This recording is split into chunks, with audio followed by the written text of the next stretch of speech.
Hi, everyone. Welcome back. I'm Brittany Stover, and I'll be your host today for today's session, our final in our series from Impact or Insight to Impact, really focusing in on the master from grease schedules to intelligent reliability.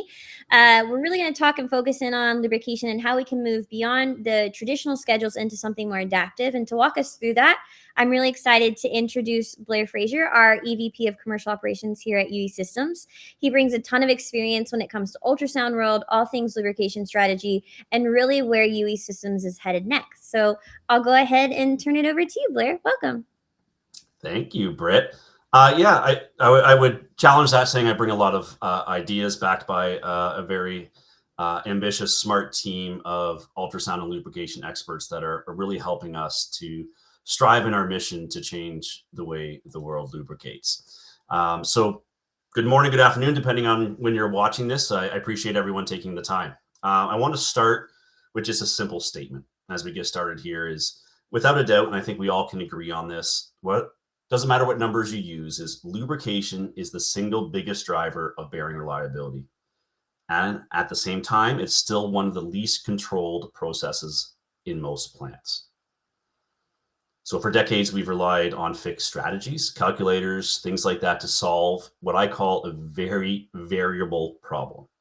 So OEM recommendations, grease calculators, time-based schedules. And to be clear, those approaches aren't wrong at the concept. And here's the logic. If your plant operates the exact same way every hour of every day, those methods would work extremely well. But that's not how the world operates anymore. Our plants are becoming more and more dynamic.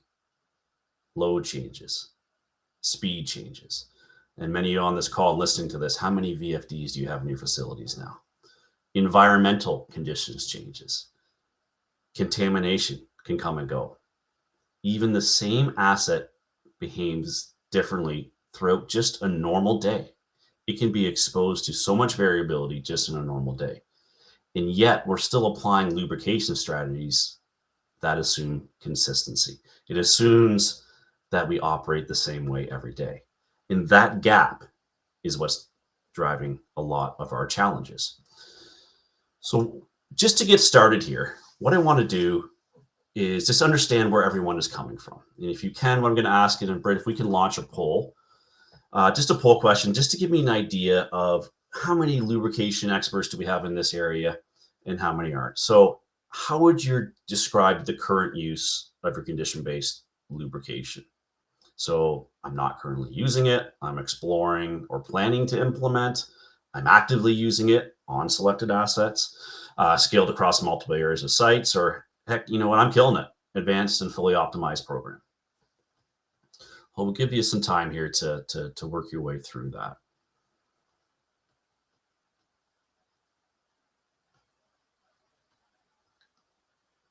Oh, looks like we got the right audience here. Seems to be, regardless, is there's no one on this call that's watching this live that is not currently using it, and that's great to see. And what is quite interesting, those that said, you know, I'm currently using it on select assets, and I will tell you from the research that we've been doing, you're correct with that. And I'll be the first to tell you, and yes, we're an ultrasound company, is condition-based lubrication is not the same for every asset. There are other strategies that may be more economical for you to deploy because it's not a one-size-fits-all. So the problem we haven't fully acknowledged is that time-based lubrication is already outdated. Actually, we probably have acknowledged that. We just don't know what to do with it. We know whether it's maintenance practices, lubrication practices, doing it based on a calendar telling us to is not ideal. And furthermore, we can also say that most OEM recommendations don't know the context of our plant, right? They don't know how we operate to be stored indoors and outdoors. So they give us a lot of variability into those OEM calculations, right? But what's interesting is our entire industry, even going back to ultrasound fundamentals, vibration fundamentals, was built on rule-based systems. Rule-based systems that if exceeds more than X, then Y happens. And in a variable world, rule-based starts to fall down because they're built on static assumptions. Those rules have to change. And if any of you grew up in the automation world, you would have seen this through fudgy logic, neural network, and things like that, moving to P&ID control, right? Those started to address some of the assumptions in process control that now need to move over to our more dynamic maintenance systems. So, excuse me, condition-based lubrication has been the gold standard for many years, and rightfully so. So most people say, yes, condition-based lubrication is the best we can do. And with that, the adoption of handheld ultrasound tools like our Ultra Probes, like our grease caddies, has been strong because they bring a real signal into the decision. We're hearing what's happening in that bearing. They allow a technician to hear what is exactly happening. It allows that technician to give qualitative insights into what's happening with that bearing. It hears like it sounds like, and then we add some qualitative measures of a decibel level, of an average energy that's happening inside that bearing that is correlated directly to that friction, right? But even that model on its own has some challenges. You measure, you act, and then you leave. I'm not going to do a poll question right now, but I would ask you to think about in your head is how many times, for those of you that are actively using condition-based lubrication on select assets and those that have deployed it across many sites, when you do a successful lubrication, in the next hour, do you go back to that asset and go back and listen to see how that asset after an hour has responded to that lubrication? Because what we've found is that starts to really tell us a better story. So what actually happens after you lubricate? Not immediately, but 10 minutes later, 1 hour later, a full day later. I'm telling you that response to that grease can tell us a lot more about that bearing than we traditionally thought. But almost no one goes back and checks because it cost labor hours to go back and do that. So that fundamentally is where the shift started for us. We are on a mission to change the way the world lubricates.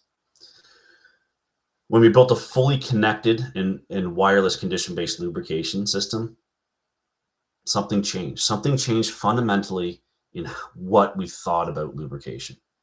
We stopped sampling. We stopped periodically checking monthly routes, weekly routes, whatever they were, and we started observing bearing behaviors continuously.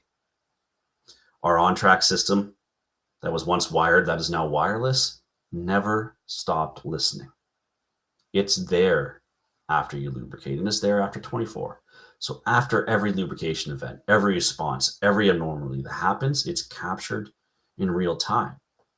And when you combine multi-sensing, ultrasound, vibration, and temperature, you start to see a full story that I am telling you that even shocked a lot of UE systems experts. A story that we just didn't understand until now. Not just the moment of lubrication, but the behavior of that lubrication over time. And if we have our way at UE systems, we are going to see grease usage as one of the primary condition indicators of bearing health. So what we learned changed assumptions. Lubrication that looked successful initially wasn't always successful long-term. And you might have heard things, well, if you lubricate and that friction goes right back up while you're standing there, there's a defect. And that is true. That is one of the scenarios. We're also starting to see with the on-track that gives us precise down to 1/3 of a cc or 1/3 of a gram of grease at a time, that there is a minimal sustainable value of grease that needs to get in there for that friction to maintain low. Or else we're just going to go right back up on that strieback curve, right? So we started to see this data that we didn't see previously in mass scale, right? This is the reality inside our operating equipment, right? So what we're here to talk about and what I'm here to challenge are the way we think about condition-based lubrication. Now, here is where it really, really gets interesting. So we have this data. We have literally because we sample so frequently, and ultrasound samples more frequently than vibration, 4 to 5x more samples in a time series data, is we have just a sea of rich information. And we have seen it. Unfortunately, we've seen it all. We've seen a good bearing, a bearing with defects, the wrong type of bearing. And yes, we have seen counterfeit bearings. What happens when you see a counterfeit bearings? And it's going to seem simple, and a lot of you are going to chuckle at that. We've seen when we've lubricated on a sealed bearing that still have the Zerk fitting. It's just what happens in our world, right? Someone replaced it with the sealed bearing, but that Zerk fitting is still on there, and that grease pathway is still getting to the bearing, but not in the bearing, right? So what's happening now, and where UE Systems is leading the way of changing the way that we're going to lubricate our bearings, is we start to layer AI on top of that. We start to move beyond thresholds. Now, for vibration people, if you're starting a vibration program, and if you are a vibration expert, this is going to seem silly to you, but say you had to go back in time, you had to start brand new, you're probably going to teach people the basics and say, hey, here's some ISO limits on velocity, right? You're going to shake your head as if you hit these limits. My gosh, you're walking down the hallway, you have problems. But just to start a program, it's usually a good way to start, right? And then you start to do some standard deviations over the mean and things like that. So as we start to apply that AI, we start to move around those basic thresholds, those 8 decibels over baseline. And if you've been doing it for a while, you know that especially as you get to slow speed bearings, 8 decibels can be a long way to go in terms of a friction increase before it needs lubrication. What you really start to see is the impacting starts to increase, but not your overall energy. So with AI, we can start to identify patterns, not just high or low, but what's actually happening in that bearing. Under lubrication, defects, contaminations, even things like delivery issues. I put grease into that Zerk fitting, but did it find its way to the bearing, or did it go straight into the winding of that motor, right? This is truly where lubrication comes adaptive. So what I'm going to do here, Brett, if you can do me a favor and pull up the next poll question, sorry. And I'll pause here for a minute, and let's just take it one step further. Even knowing this, most organizations still struggle to get good value from condition-based lubrication. Get full value from it, right? And many of you said I use it on selective assets. So I would like to understand is what is primarily preventing you from getting full value from your condition-based lubrication system, right? And maybe I didn't capture all of them, but what is the closest thing that's stopping you? And maybe the question is full value. Okay, let's see if that is the correct answers. We're seeing 100% is inconsistent or unreliable data collection. That's going to be an interesting path forward. Okay, now we're starting. That was probably an N of 1.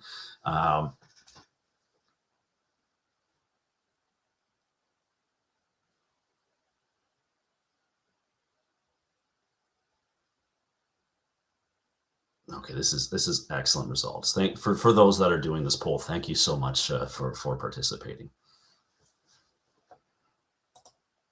Okay, so what we're really seeing here, limited time or resources, absolutely. We know the human capital has become more and more challenging to us. Lack of internal expertise or training, which is really what we're talking about today. Inconsistent and unreliable data collection.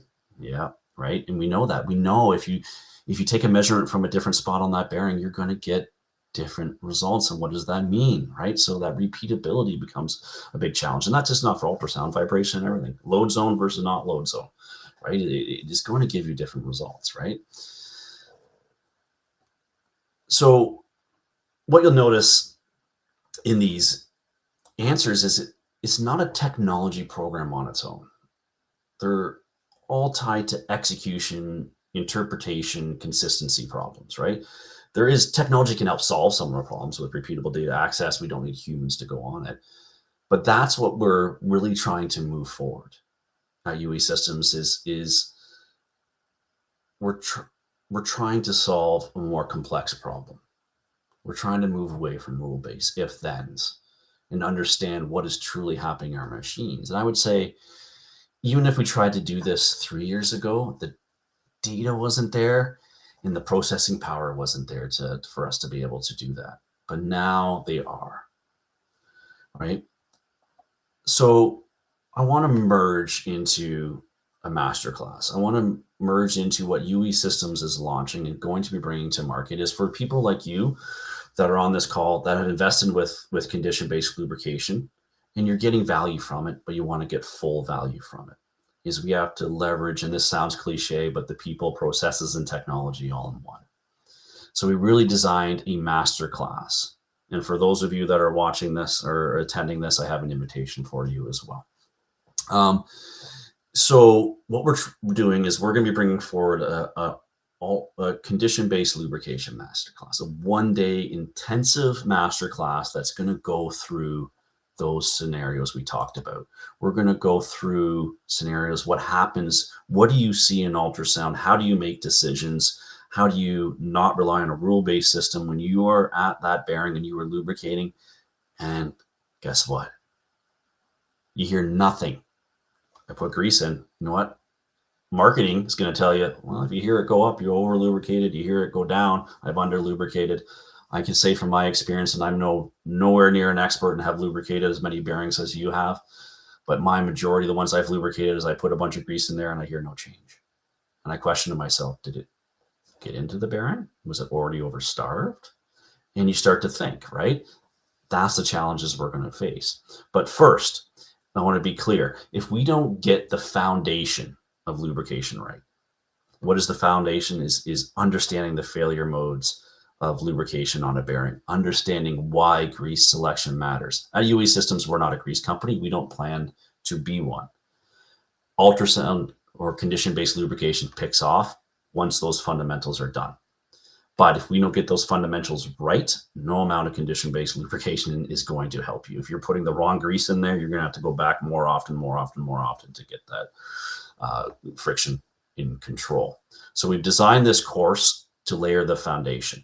It's been designed, it's going to be led by an expert with over 30 years of experience in the lubrication space to get into the chemistry of bearing selection as it all relates to ultrasound. So how bearings actually fail, what lubrication is really doing. And for some, it's obvious, it's to get oil into a bearing, the thickener keeps it in. And I'm, making that very simple, right? But what really goes wrong in the real world? This is not a sales course. This is not a marketing course. It's going to teach you what really happens in that real world. But if that is not right of getting these foundation, nothing else works. And then this is where it becomes very interesting. We're going to move into applying ultrasound condition-based lubrication. This is where the reality shows up. The reality, yes, we will start the course with the quintessential, this is what it sounds like. You hear the loud noise, grease hits that bearing and it goes quiet and it's nice and smooth and we all go, yay, right? And we'll start the course that way, of course. And that's the ideal. What we're going to teach you is that's what you want to get to, and I hope everyone experiences that. But here's where the reality shows up. What happens when there's a blocked grease path?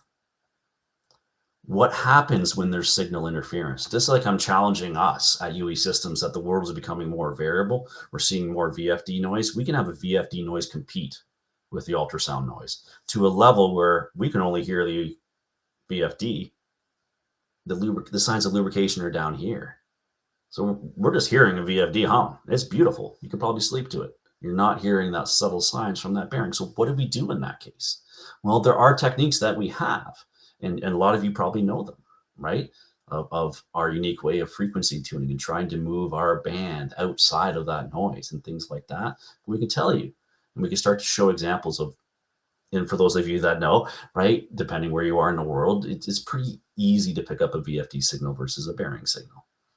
So what we've done, and what I would like to show you, is we have built simulators based on these real life scenarios. That's what this masterclass is going to be, is showing you and getting you to feel what this strategy or what it's like to have this. So what I'm going to do is I'm going to walk you through a couple different scenarios, okay, of what, and I should say of what you can expect when you start getting into condition-based lubrication. So these are guided scenarios. These are interactive guided scenarios that have been built by our team of data that we've collected over our 53 years of existence. So what this shows you is this is a real scenario of a healthy corrected bearing. So this is what it should sound like. Okay. This is what a under lubricated bearing. And if you see this, this is the friction trend. This goes down. If after you lubricate here, we go back to normal, the friction level drops. And ideally it stays down. But I can tell you it doesn't always stay down. What I'm going to do here is just make sure I shared this with my sound on. And I did, of course. So as we play this, I want you to listen to this sound.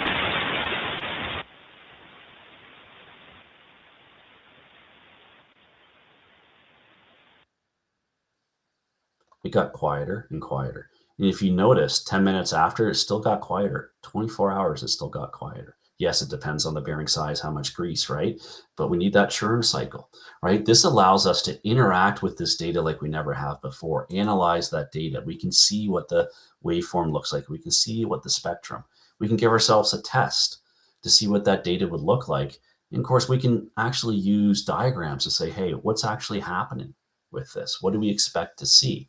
Now, with the perfect case scenario, you don't really need to understand it. Like this is what I'm trying to get, right? But from a technical level, if you go to advanced, you can start to see some of the variables. How's my crest factor, kurtosis, and things like that? How would it change? And you can export this data and bring it into your tools. The other thing I want to show you is, so let's take a look at, let's go with delivery path. So let's just say a block grease line. Okay, so let's go and lubricate that grease line. I'm going to play this sound. Just lubricated. 10 minutes after. 24 minutes after. Well, it seems simple, but there was a block grease path. It didn't get there.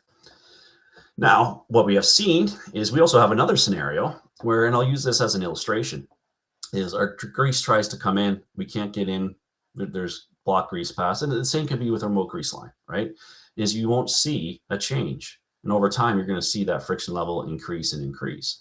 But what you can have, and we have scenarios like that where there is a slight blockage, a lot of the times with a grease gun, a very powerful one, you can separate the additives from the oil itself, the thickener from the oil, and a little bit of oil can get by, and you can see a temporary, but it's not going to last long because it has no of those thickeners to keep it in there.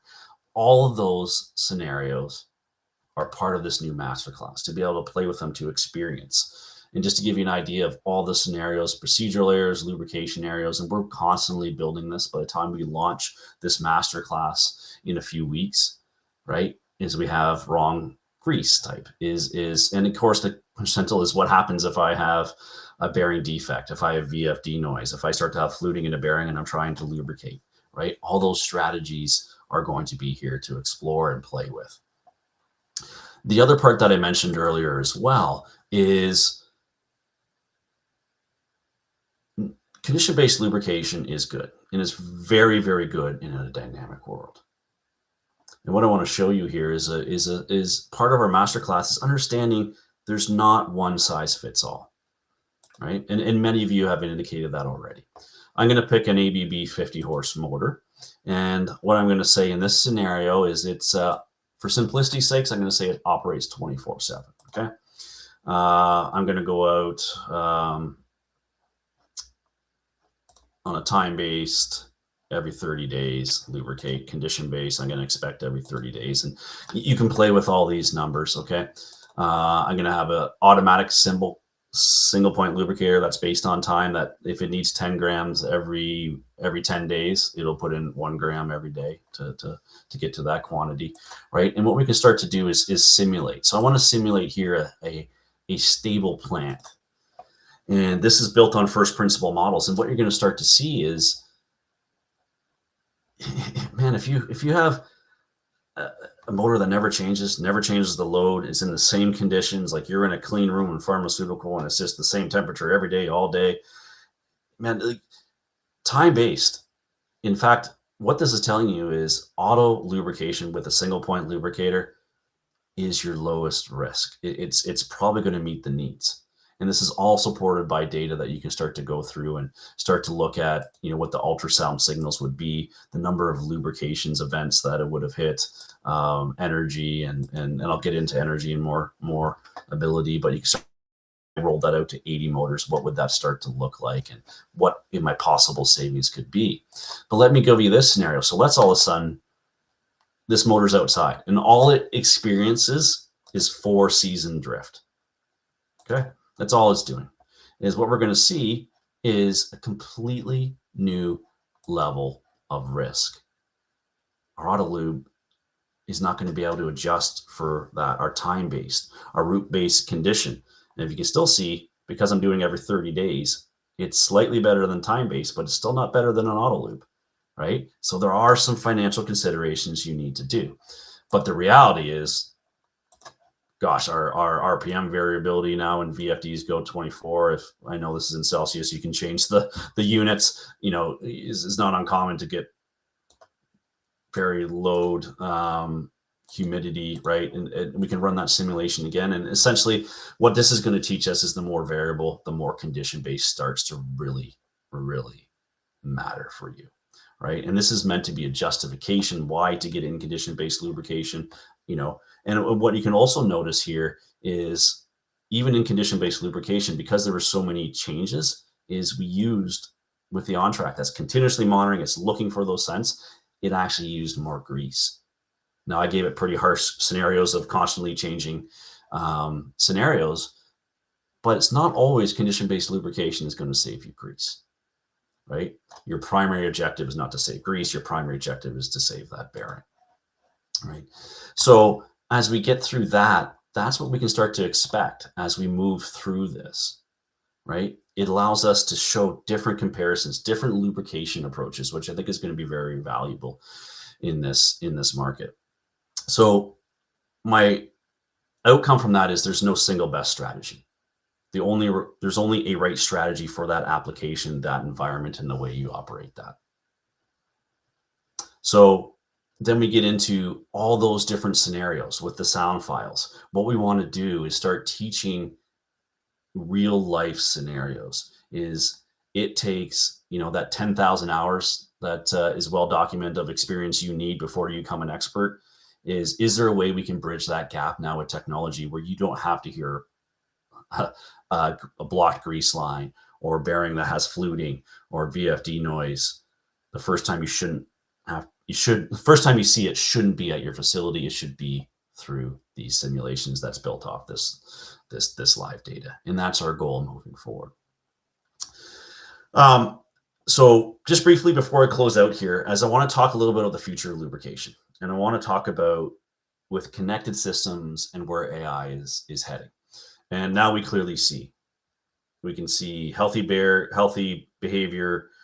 We can see true lubrication needs. We can see mechanical issues, right? And we can act continuously. And what we always thought is true is a bearing that has a defect requires more grease more frequently. There's no doubt about it, right? And that is empirically proven with the evidence we have now. But what we're going to get into is about thinking of the next generation of how we start to analyze data. And what I'm going to show you next is how we're starting to use AI and how we're starting to, change the way the world lubricates. So I'm going to go back to my platform here. And what I'm going to show you, I'm just going to run a quick demo here. This is built on live data. And I'll show you, this is probably what you're most familiar for, the ultrasound waveform, the time waveform, sometimes people call it the audio file. And I'm going to play with the sound on, so I'm going to have to stop talking. But what you're going to see is it run through these scenarios on the left-hand side. Okay.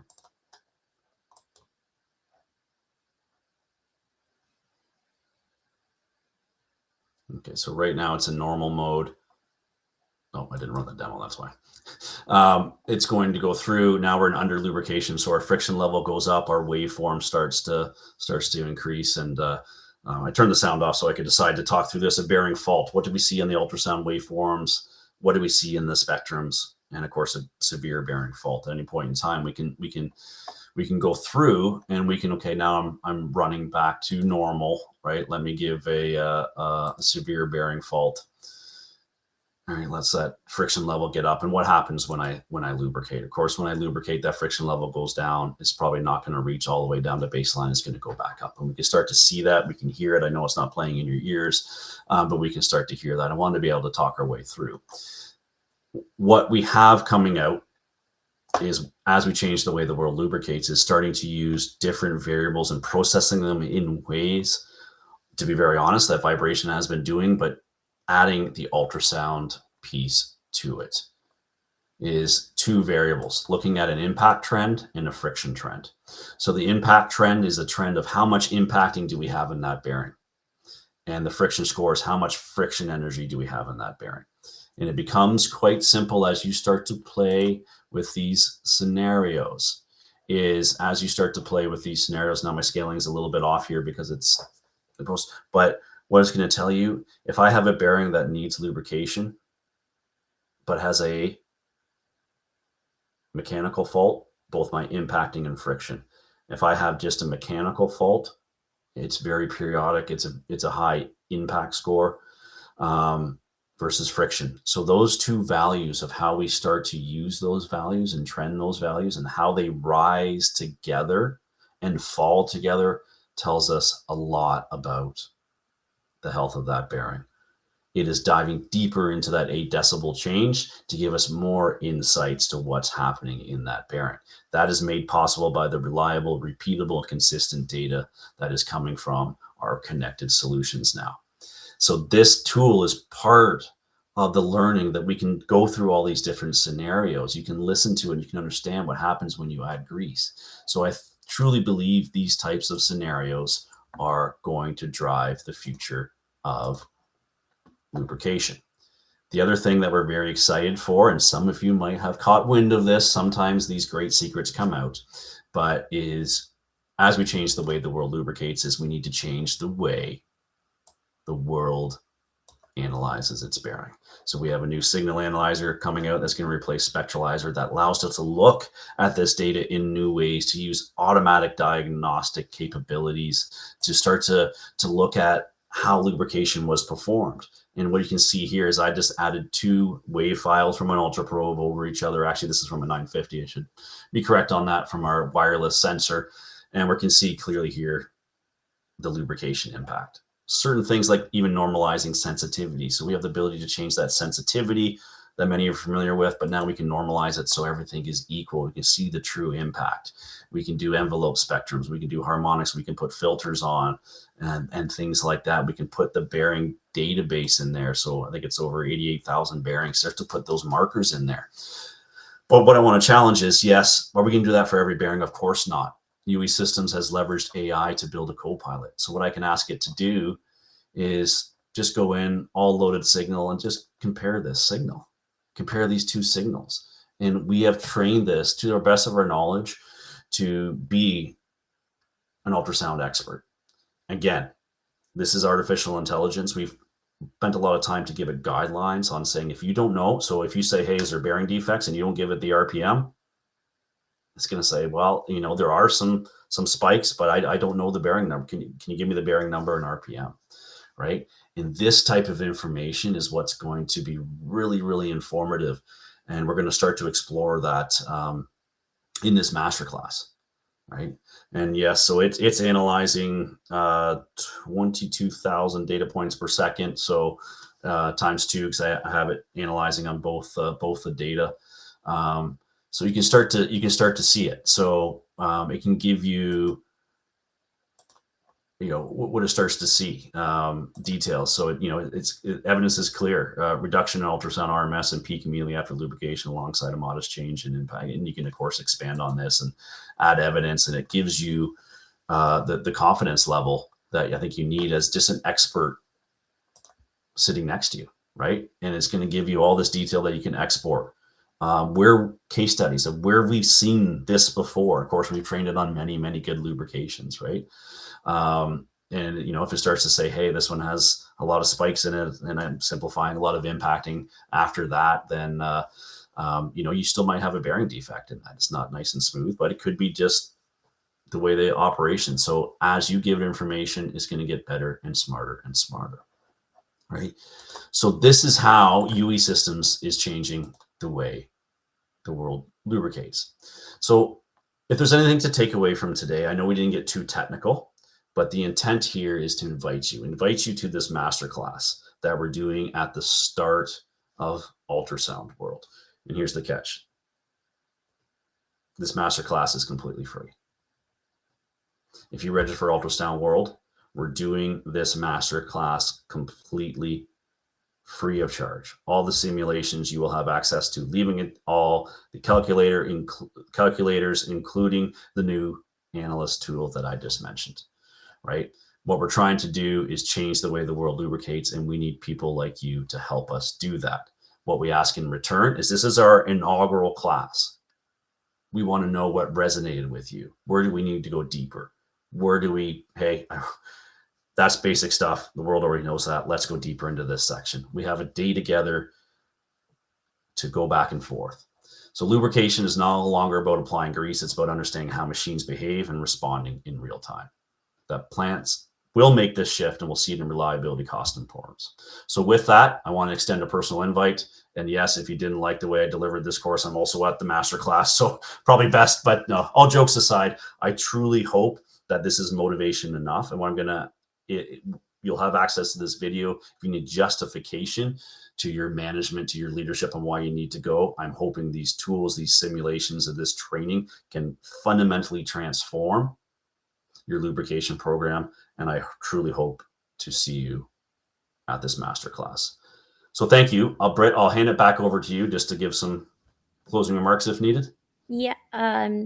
Yeah, we've had someone ask if they can do the class if they're not registered for ultrasound. So ultrasound world, like, will there be things in the future after this? Oh, absolutely. So as it matures and it comes out of that, there's going to be an absolute course, and you'll be first on our list when that comes out. And cliche aside, coming to a city near you, it's going to be part of our regular course selection. Would we also make it remote? Yes. So we are designing it to be virtual as well. A lot of reasons, but yes, we are designing it to be asynchronous, virtual, and in person. Perfect. Well, I think that's all the time that we have. This is so cool. The future of ultrasound and all of the different technologies that's coming out and just at our fingertips is amazing. So thank you, Blair, for going through that with us. Thank you for everyone who joined today. And especially for those who've hung out with us for this full series.